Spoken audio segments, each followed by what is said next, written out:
准备一块干的海带，这种超市都可以买到，不要那种泡发好的鲜海带。把它搁水里泡2个小时，2个小时之后呢，它就变得厚厚的。我们把它表面的泥沙给洗干净，再把海带切成自己喜欢的形状。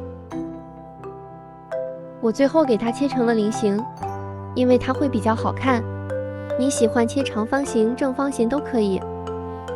煮一锅开水，把海带倒入开水中焯熟。海带还是很容易熟的，大概3-4分钟就熟了。我们把它捞出来，搁在凉水里边投凉，这样吃起来口感会更好一些。沥干水分，放在一个碗内，烧一点油，浇在辣椒段上，把香味给激出来。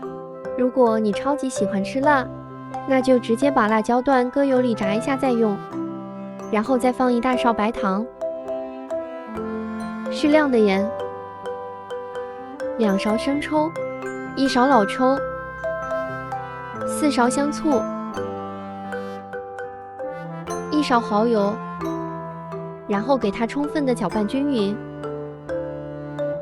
再准备一点腊八蒜，给它切成片，然后把它倒在海带内，再放一点香菜段，把调好的辣椒油倒进来，充分的给它搅拌均匀。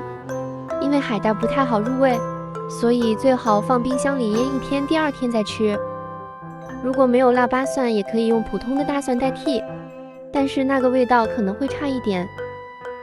凉拌海带终于被我复刻出来了，它的味道是那种酸甜辣，吃起来超级爽的那种。如果你有时间，也可以试试这个做法。唯有美食与你不可辜负。